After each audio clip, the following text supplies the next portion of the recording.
తెలంగాణ హైకోర్టులో మాజీ సీఎం కేసీఆర్కు బిగ్ రిలీఫ్ లభించింది. కాళేశ్వరం నివేదిక ఆధారంగా తమపై చర్యలు తీసుకోవద్దని మాజీ CS SK Joshi, IAS Smita సబర్వాల్తో పాటుగా మాజీ సీఎం కేసీఆర్, మాజీ మంత్రి హరీష్ రావు దాఖలు చేసిన పిటిషన్పై ఇవాళ మరోసారి ప్రధాన న్యాయమూర్తి అపరేష్ కుమార్ సింగ్ అలాగే న్యాయమూర్తి జిఎం మౌనిధీలతో కూడినటువంటి డివిజన్ బెంచ్ విచారణ చేపట్టింది.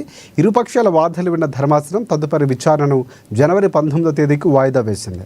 అదేవిధంగా ప్రభుత్వానికి కౌంటర్ దాఖలు చేసేందుకు గాను 4 వారాల పాటు గడువు, ప్రభుత్వ కౌంటర్కు సమాధానం ఇచ్చేందుకు 4 పిటిషనర్లకు మరొక 3 వారాల పాటు టైం ఇచ్చింది. అప్పటి వరకు కేసులో అంతకు ముందు ఇచ్చినటువంటి మధ్యంతర ఉత్తర్వులు పొడిగిస్తున్నట్లుగా ప్రధాన న్యాయమూర్తి అపరేష్ కుమార్ సింగ్ డివిజన్ బెంచ్ స్పష్టం చేసింది.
రైట్.